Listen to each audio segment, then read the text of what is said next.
O Evangelho de Marcos, né, diferente dos outros dois evangelhos sinóticos, que são Mateus e Lucas, porque João não é considerado o evangelho sinótico, ele tem uma estrutura diferente. Marcos, ele é o evangelho onde nós encontramos mais milagres de Jesus. Ele escreveu esse evangelho para os romanos, assim como Mateus escreveu esse evangelho para os judeus, e Mateus vê Jesus como o rei, né, o Messias, o rei. Marcos relata Jesus como servo, e Lucas como o homem perfeito. E João relata Jesus como filho de Deus. E aqui nós vemos como ele escreveu para os romanos, e os romanos eram pessoas práticas. Eles não se ligavam muito em genealogia, em cumprimento de promessas, como os judeus. Nós percebemos que no Evangelho de Marcos não há genealogia, assim como há em Mateus e Lucas. Para quem não sabe, genealogia é aquilo no início do capítulo 1 ou capítulo 2, no início que vem fulano, filho de ciclano, filho de ciclano, e aquela genealogia grande. Os romanos, eles não se ligam nisso. E como Marcos escreveu para eles, então é o evangelho mais prático, onde nós vemos mais ações do que palavras. Esse Marcos é o João Marcos, em cuja casa da mãe dele foi onde os discípulos estavam intercedendo por Pedro quando ele estava preso. Aí, quando ele foi solto, a criada veio abrir a porta e até se assustou. A igreja estava pedindo a Deus para ele ser solto. Quando ele é solto, a igreja se assusta. Então, foi na casa da mãe de João Marcos que eles estavam orando. E ele era primo de Barnabé, né? Quando ele participou da primeira viagem missionária de Paulo. Aí, depois, ele voltou para Jerusalém. Quando teve a outra viagem, ele quis ir, Paulo. Nananina, não. Ele voltou para Jerusalém, então ele não vai dessa vez, não. Rolou um estressezinho ali, mas depois ficou tudo bem. Né? Nós vemos também um pouco nisso da personalidade de Paulo. Mas, indo para o texto em si, nós vemos que o texto começa falando de uma grande multidão. Uma grande multidão rodeava Jesus, enquanto ele estava à beira-mar. Chegou um ponto no ministério de Jesus e já tinha tanta gente na porta da casa, lá em Cafarnaum, às vezes ele não tinha tempo para comer. O ministério dele foi ganhando um crescimento, né? E ele estava rodeado por uma grande multidão, quando um homem chamado Jairo, que era dirigente da sinagoga. O que é sinagoga? Né? Até pouco tempo eu achava que sinagoga e templo era a mesma coisa, mas não é. As sinagogas, elas começaram a ser formadas, criadas quando o templo foi destruído, quando não havia mais sacrifício, aquele período interbíblico entre Malaquias e Mateus, que durou em torno de 400 anos. Ali nós vemos o povo sendo levado cativo para a Babilônia, uma parte do povo pela Síria, ou seja, muitas coisas acontecendo, e o templo foi destruído. Então, as sinagogas começaram a surgir. Por quê? Porque elas liam, não havia sacrifícios, como havia no templo. Eles não podiam mais fazer os sacrifícios deles, mas eles liam a palavra e ensinavam a palavra na sinagoga. Por isso que várias vezes você vai ver que Jesus ele ia ao templo e ensinava na sinagoga. Paulo, quando ele chegava numa cidade, ele procurava logo a sinagoga para ensinar. Amém? E Jairo era um dirigente da sinagoga e ele foi procurar Jesus porque a sua filha, de 12 anos, como nós vemos depois, estava morrendo, estava muito doente e morrendo. E a palavra diz que Jesus foi com ele. Tinha muita gente ali seguindo e precisando de Jesus também. Mas Jesus foi com Jairo, né? Enquanto ele vai caminhando para a casa de Jairo, aparece uma mulher que havia 12 anos sofria de uma hemorragia. E, por isso, ela estava impura há 12 anos. Como a maioria já sabe, a mulher, no seu período menstrual, era considerada impura. Então, quando passasse, ela tinha que fazer a purificação, aí ela se tornava pura. Naquele período, ela não poderia tocar em ninguém, ninguém poderia tocar nela, senão ficava impura. Agora, imagina essa mulher, 12 anos, sem poder tocar em ninguém, sem que ninguém pudesse tocá-la. Né? Imagina a autoestima dela. A idade daquela menina, quando aquela menina nasceu, aquela mulher começou com esse problema de saúde. Então, esses 12 anos aí de situações diferentes, mas que os dois enfrentaram a multidão, tanto a mulher hemorrágica quanto Jairo, eles enfrentaram a multidão, eles tiveram que enfrentar essa grande multidão. Mas eu digo, o Senhor diz para nós nesta noite, que é na grande multidão, nos grandes obstáculos, que nós encontramos situações que vão fortalecer a nossa fé. Amém? Não é no mar de calmaria que a gente vai ser fortalecido. É no meio das grandes multidões. Nós vemos aqui que Jairo presenciou a cura da mulher, porque diz que Jesus estava indo com ele para casa, quando uma mulher veio por trás e tocou na roupa de Jesus. Jesus está sempre perto, a verdade é essa. Não tem multidão que vá nos impedir de chegar perto de Jesus. Tem um diferencial que nós vamos destacar aqui. Por que a multidão não chegou e só 2 conseguiram chegar?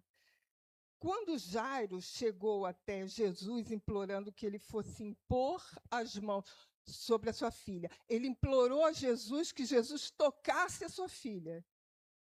E a mulher hemorrágica queria tocar em Jesus. Tem momentos em que nós queremos e precisamos que Jesus nos toque, mas tem momentos em que nós é que temos que ir tocar em Jesus.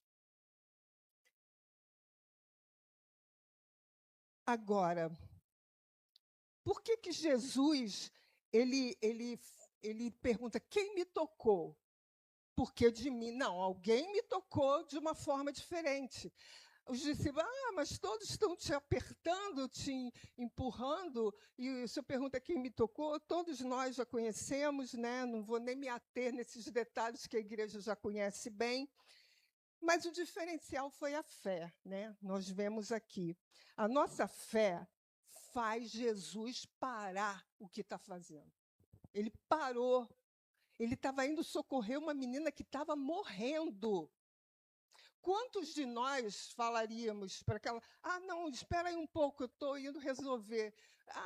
Pastor Luciana, vem aqui em casa orar por um parente meu que está mal, está morrendo. Aí, no meio do caminho, a pastora Luciana encontra alguém que pede a ela também oração. Qual a nossa tendência? Espera um pouquinho que eu vou ter que ir lá, né? Resolver o problema mais grave. Nós avaliamos nesse sentido. Mas Jesus, ele é Senhor do tempo. Ele permitiu que Lázaro morresse. Ele não foi correndo quando teve a notícia de que Lázaro estava doente. Ele sabia, ele é Senhor do tempo, e o tempo para ele não eu tenho que correr para resolver esse problema. Não, Jesus não é assim. Jesus, ele é Senhor do tempo, é Senhor das estações. E aí nós vemos aqui, a mulher tocou em Jesus. E ele disse, alguém me tocou de forma diferente. Eu senti que saiu poder, olha, o poder do Senhor. Se você, nessa noite, tocar no Senhor, o poder dele está sempre emanando, está sempre fluindo. Virtude significa poder, desejo de curar, desejo de abençoar. E Deus, Jesus, está assim. Agora, de que maneira nós tocamos em Jesus? Aquela mulher, ela não podia tocar em ninguém, porque senão ela tornava esse alguém impuro. Agora, diante daquela grande multidão, alguém ia ver se ela tocou em Jesus ou não? Ela estava precisando ser curada.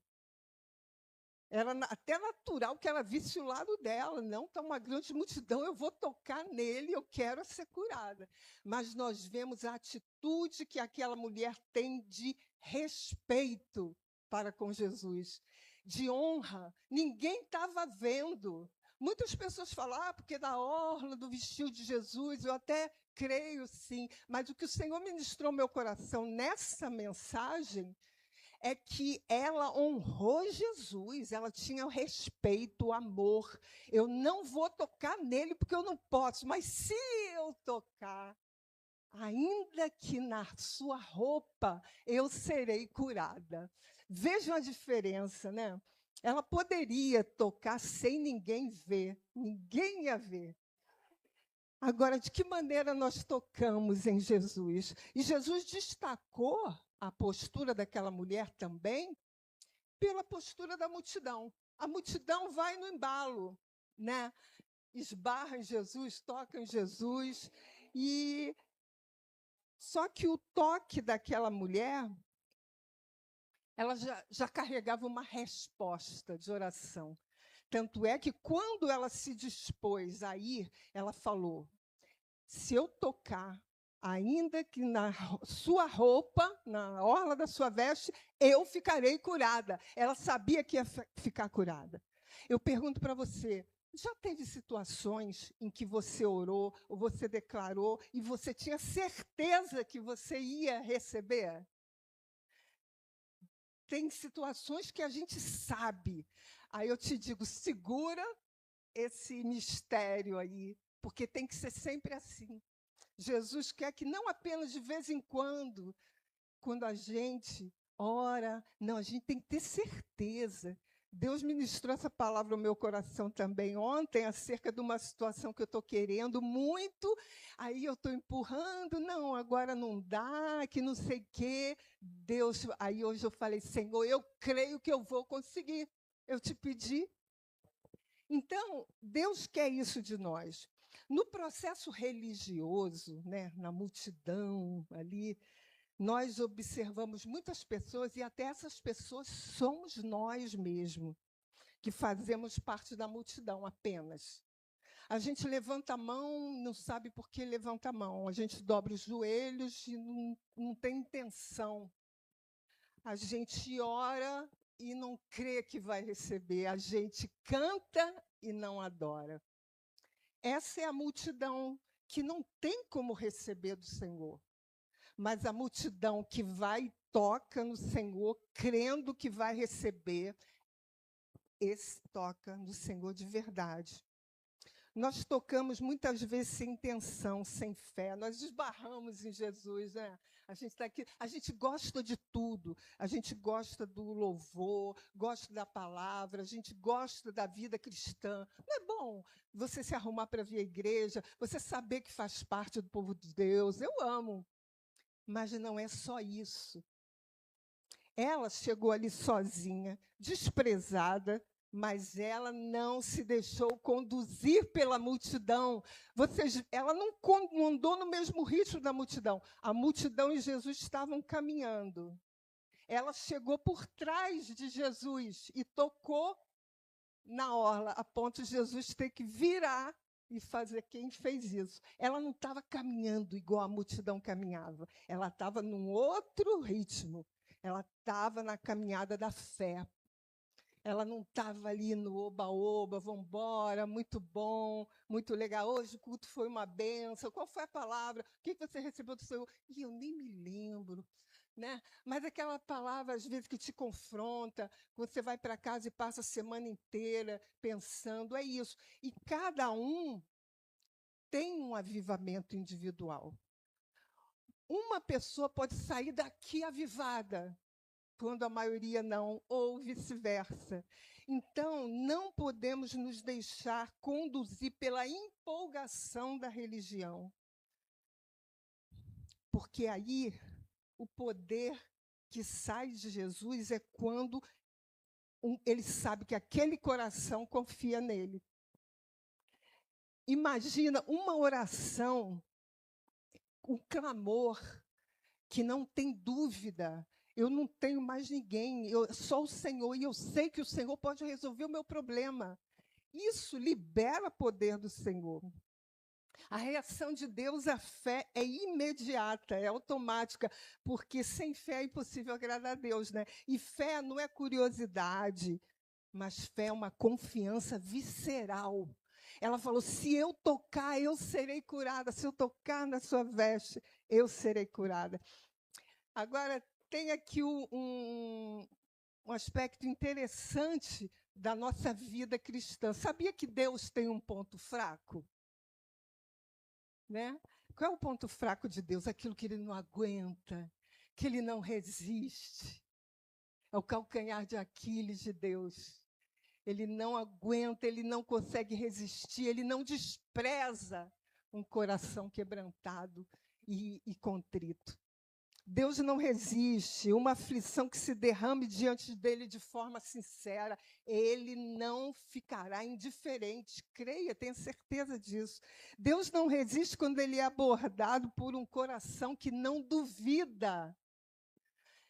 A dúvida é terrível, né, para Deus. Imagine, por exemplo, guardando as devidas proporções, né, uma vez uma cunhada, uma outra cunhada, sem ser a Valéria, estava com um problema sério de justiça, num processo lá da família. Aí ela me contou tudo, aí tinha que ir lá no Ministério Público, um monte de lugares que pessoas que não têm o contato ali, é difícil, eu entendo que é difícil. Você chegar ali no fórum, com aquela linguagem ali, né? Por isso que eu explico tudo direitinho quando me procuram. Tudo. Aí eu senti que ela estava aflita, tudo. Aí eu falei assim, eu vou com você. Aí a gente almoça lá na cidade, não se preocupa não, eu vou com você. Ela deu aquele alívio, ela falou assim, ai, que bom, eu estava com medo de te pedir para não te atrapalhar, mas você indo comigo, eu me sinto segura, eu confio em você. Não é bom? Agora, chega e fala isso para Deus. Senhor, o Senhor, até a gente que é ser humano, aí a gente se empenha para não decepcionar. E eu ali com ela, resolvendo o problema, e eu em oração.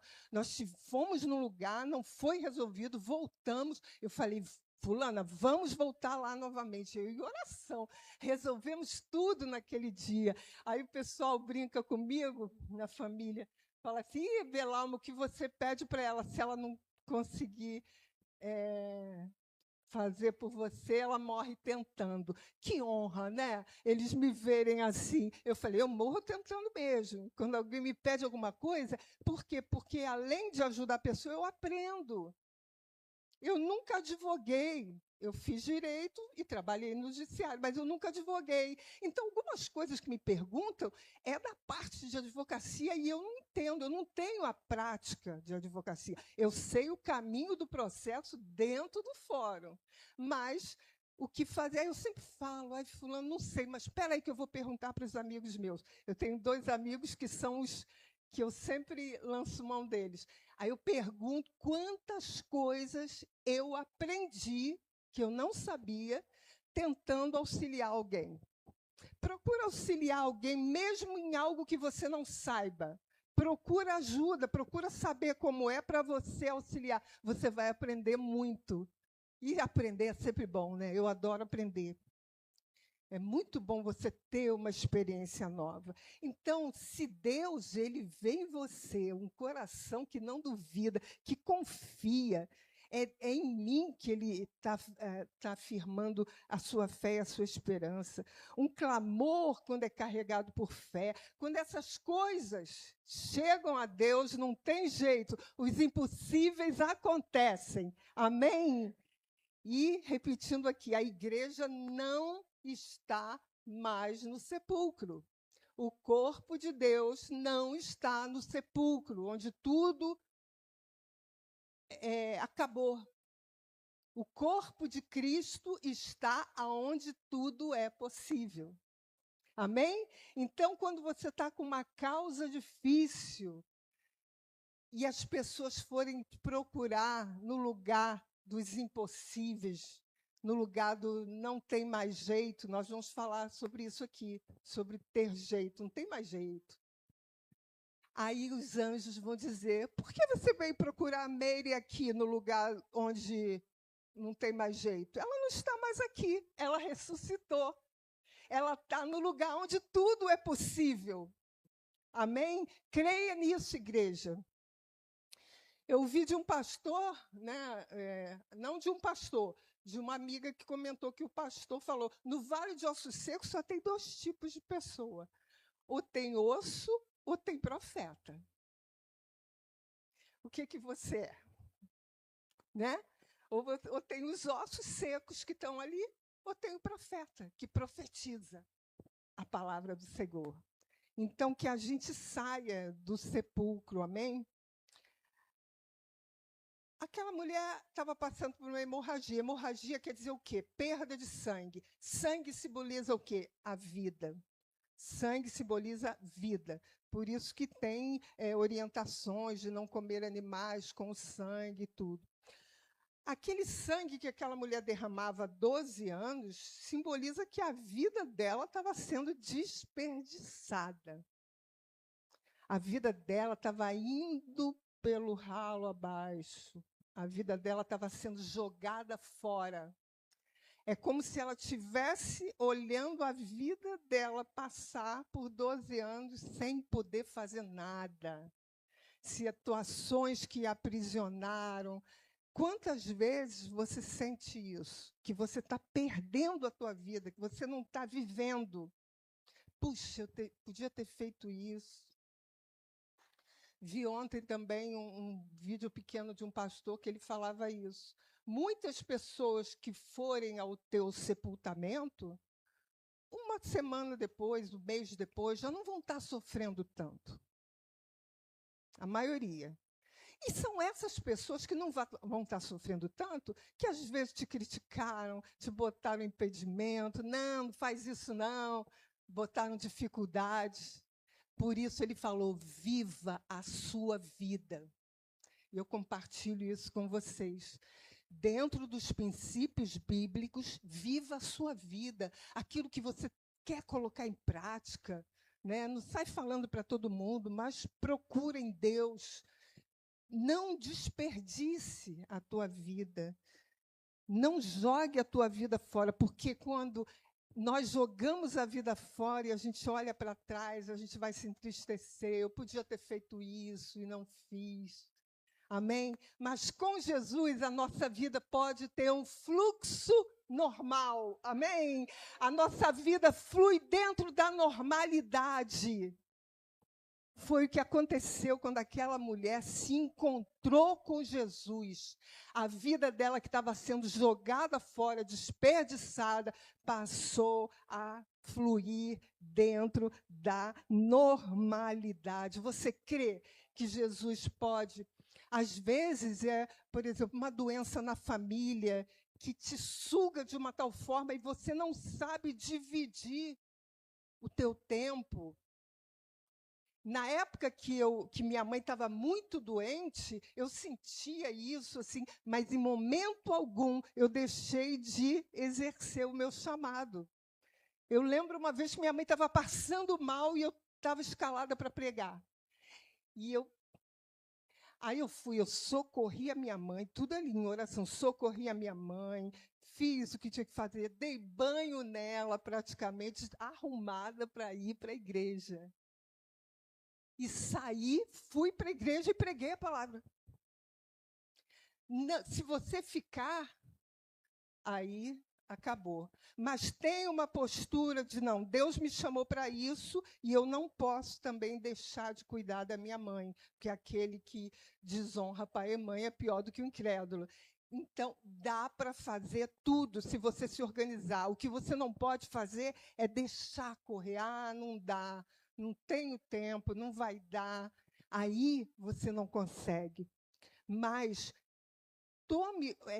Jesus, ele quer que a tua vida tenha um ritmo normal. Tudo que ele determinou para a tua vida vai se cumprir, amém? Quantos creem? Jairo, enquanto estava acontecendo tudo isso ali, e Jesus estava ainda falando com a mulher, mulher, a tua fé te salvou. Ela foi curada, ela viu na hora que foi curada do mal, e Jesus estava falando com ela ainda. Aí eu pergunto para você, e Jairo, hein? Jairo teve que esperar. Estava ali parado com a filha morrendo, ele teve que esperar. E quando Jesus ainda estava falando com a mulher, chegaram os outros falando para Jairo, tua filha morreu, não incomoda mais o mestre. Jairo podia muito bem ter desistido ali. Não podia? Jesus estava falando com a mulher, ministrando a palavra à mulher. E chegam os outros e falam, a tua filha morreu. Mas Jesus, eu acho que foi mais rápido, né? Ele chegou, mas Jesus, sem levar em conta tais palavras, versículo 36, disse ao chefe da sinagoga, não tenha medo, creia somente, a partir daqui eu assumo. Jesus falou isso. A gente vai ver aqui. A partir daqui é comigo. Então, aqui, duas histórias se entrelaçam nesse texto que nós lemos. Uma que tinha jeito. Na realidade, as duas, até determinado ponto, tinham jeito. O que a mulher falou, tem jeito, eu vou enfrentar a multidão e vou tocar na orla de Jesus. Para Jairo, a filha dele estava doente, tem jeito ainda. Eu vou enfrentar a multidão e vou pedir a Jesus que vá comigo tocá-la. Mas chegou um momento, que é esse aqui, que a situação deixou de ter jeito para uma pessoa, que é o Jairo. Não é? Acabou. A filha dele morreu. Todo aquele esforço. Será que ele pensou, se ele não tivesse parado para atender a mulher? A gente, às vezes, poderia até pensar isso, né? Mas Jesus fala para mim e para você nessa noite, que o poder de Jesus é sobre aquilo que tem jeito e sobre aquilo que não tem mais jeito. O poder dele também atua. Por quê? Porque ele é a ressurreição e a vida. Ele não é apenas o médico que cura, mas é aquele que, onde ele chega, a vida retoma o seu fluxo, a vida volta, porque ele é a ressurreição e a vida. Jairo, ele presenciou tudo aquilo, e quando vieram avisá-lo, ele poderia ter desistido. O poder de Jesus sobre o que não tem jeito. É isso que eu queria me deter agora, que eu creio que foi uma palavra que Deus ministrou para a gente, aos nossos corações. O poder de Jesus sobre o que não tem jeito. Quando que a gente reconhece que uma situação não tem mais jeito? Para a gente refletir, não precisa responder se não quiser. Se quiser, pode também. Quando que uma situação não tem mais jeito? Eu digo assim, não, isso não tem mais jeito. Não é normalmente quando nós não podemos fazer mais nada? Naturalmente é assim, né? Quando nós não temos mais o que fazer. Tinha até um ditado antigo, dos antigos, que falava assim, esse caso eu já entreguei para Deus. Como se isso fosse simbolizando, não tem mais jeito. Humanamente falando, não tem mais jeito. A menina havia morrido. Apesar que Jesus falou, ela dorme, porque ele tinha os motivos dele para falar isso diante dos curiosos. Mas a maioria das coisas que a gente considera não ter mais jeito, é ponto final, fim da linha, é quando a gente não pode mais fazer nada. Mas conhecendo o Deus que nós conhecemos, que pode tudo, eu faço a mesma pergunta. Você, sendo filho e filha de Deus, de um Deus que pode tudo, quando que a situação não tem mais jeito para você? Para a gente refletir. Será que não é quando você já decidiu que não quer mais? Só assim que não tem mais jeito. Fora isso, Se algo praticamente impossível se estabeleceu na tua vida, preste atenção no que o Senhor nos fala, mas você ainda deseja, você ainda tem sede por aquilo, você ainda quer, você tem que fazer o quê? Deixar Deus tomar conta. Eu assumo a partir de agora. Nós vamos ver como é que Jesus assumiu a situação aqui de Jairo. Muitas vezes, por exemplo, tem situações na minha vida que eu já decidi, não quero mesmo. Não quero, passou, não tenho. Mas tem coisa que ainda arde no meu coração. Quando arde no teu coração, é porque Deus pode fazer ainda. Mesmo que você já tenha feito de tudo, mesmo que você já tenha procurado de todas as formas, agora é a hora de você não fazer nada. Você confie em Deus, não tenha medo e apenas creia. Só isso. Você não precisa fazer mais nada. A partir disso, aí nós vemos aqui, versículo 37, Jesus não permitiu que ninguém o acompanhasse, a não ser Pedro, Tiago e João. Só eles três. Ou seja, Jesus já começa a afastar quem precisa ser afastado. Pessoas que não se alegram com a tua alegria, pessoas que não estão nem aí para você. O que essas pessoas vão fazer numa situação de impossível para você? Vamos chegar aí, não vai dar certo, né? Como as carpideiras já estavam ali, as carpideiras eram as mulheres contratadas para chorar. Então, eu até anotei aqui, tem gente que já comprou a roupa do sepultamento daquilo que você ainda deseja. Entendeu? Está tão notório que você não pôde realizar, que você não conseguiu, que já tem gente já preparando para o enterro do teu sonho, digamos assim. Tem gente que já foi comprar o terninho básico, o pretinho básico, para o sepultamento do teu sonho. Pessoa que não tem ligação com você, que não se importa com você. Mas Jesus afastou essas pessoas. Ainda falou, por que esse alvoroço aqui? Ela não está morta, ela dorme.